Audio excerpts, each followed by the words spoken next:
ठीक आहे चालेल.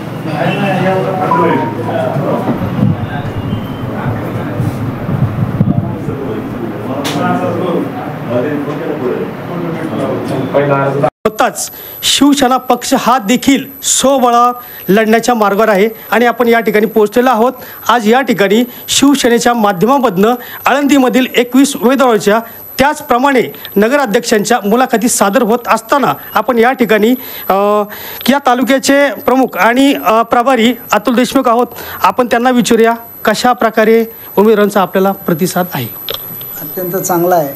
कमी काळामध्ये मला अपेक्षा नव्हती की एवढा चांगला आळंदीत रिस्पॉन्स भेटेल. आमचे उपजिल्हा प्रमुख प्रकाशदादा, तालुकाध्यक्ष आमचे निलेशजी पवार आणि आमचे शहराध्यक्ष राहुलजी यांनी जी अल्पावधीच्या काळामध्ये मीटिंग लावली त्यात आमचे पोतले साहेब आहेत, ताई आहेत. तर आम्हाला एवढी अपेक्षा नव्हती की एवढा चांगला रिस्पॉन्स भेटेल. 50हून अधिक मुलाखती आत्तापर्यंत झाल्यात. काही लोक वेटिंगला आहेत आणि यामध्ये BJPकडं जास्त लोकांनी जरी मागितलं असतं तर मोजक्या, नेटक्या आणि गुणवान लोकांचं पण देखील आमच्याकडं मागणी आहे. त्यामुळे आम्हाला आता खात्री होत चाललेली आहे की आम्ही आळंदी स्वतंत्र लढतोय. खऱ्या अर्थानं तालुक्यामध्ये ही चर्चा आहे की अतुल देशमुख सेनेला लाभले म्हणजे सेनेची ताकद वाढली जाईल आणि जनतेमध्ये आनंदाचं वातावरण आहे. काय सांगाल तुम्ही? नाही, आता मी माझा संपूर्ण मित्रपरिवार आहे. आळंदीची निवडणूक पाठीमागच्या वेळेस आपण सगळ्यांनी पाहिली असेल की मी स्वतः आळंदीच्या निवडणुकीमध्ये 10-15 दिवस स्वतः फिरलेलो आहे. उमेदवारांची निवड केलेली आहे. माझे अनेक मित्र या ठिकाणी उमेदवार म्हणून इच्छुक आहेत आणि आता मी शिंदे साहेबांच्या धनुष्यबाणाच्या मुख्य शिवसेना पक्षामध्ये आहे आणि ह्या सगळ्यांचा रिस्पॉन्स चांगला आहे.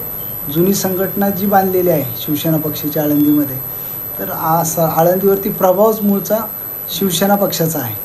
त्याच्यावरती खरं तर हिंदू हृदय सम्राट बाळासाहेब ठाकरे साहेबांचा मोठा प्रभाव आहे आणि आनंदिके साहेबांचा त्याच्यावरती मोठा प्रभाव आहे.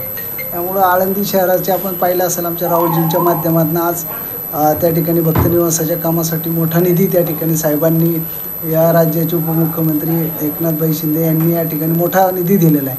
आणि आळंदीचा पाणी प्रश्न आणि इंद्रायणी हा आमचा मुख्य या निवडणुकीचा हे राहणार आहे, अजेंडा राहणार आहे.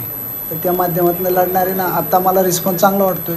लोकांमध्ये आनंदाचं वातावरण आहे आणि उत्साह देखील आहे. त्याच्यावर आळंदी नगरपालिकेवरती नक्कीच भगवा फडकणार का? आळंदी नगरपालिकेवरती नक्की भगवा फडकवणार अशा पद्धतीचा संकल्प घेऊनच आम्ही काम करतोय आणि मला खात्री आम्ही 100% भगवा फडकू. आपण पाहिलं असेल या ठिकाणी अतुल देशमुख असे म्हणत होते की आम्ही निश्चितप्रमाणे 100% प्रयत्न करूयात की आळंदी नगरपालिकेवरती ह्या वर्षी आम्ही भगवा फडकूया. तुर्तात या ठिकाणी थांबूया. कॅमेरामन हनुमान गोंगडेसह अनिल जोगदंड.